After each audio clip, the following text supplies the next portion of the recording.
Assalamualaikum teman-teman setia. Jadi ada spill tempat bang. Dari mana asal ada suara-suara yang aneh nih? Nah, ini spill. Jadi kalau tadi malam ini kan dalam rumah ya. Jadi malam suaranya berasal dari belakang satu. Ya, suaranya berasal dari belakang sana.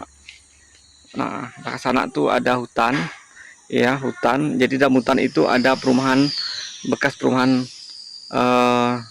PT sawit ya. Oh my Ini kan god. sawit nih, nah, pokok sawit. Jadi dalam sana itu ada rumah kosong. Nah, dalam hutan sana tuh ada rumah kosong. Jadi mungkin situlah mungkin tempat asal suara yang aneh-aneh itu ya. Nah, ini kita. Jadi kalau siang begini ya, kondisi tenang sekali. Siang ya, kiri kanan rumah tuh ada warga tetangga kita.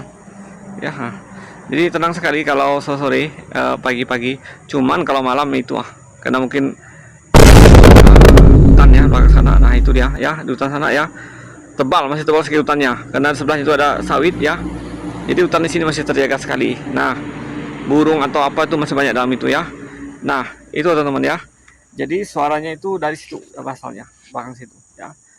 Mungkin malam nanti kita cek lagi apakah suaranya bisa muncul. Dari malam lalu ada muncul, cuman saya nggak video ya, saya nggak rekam ya. Mungkin itu saja yang dapat saya sampaikan teman-teman ya. Kalau mohon maaf.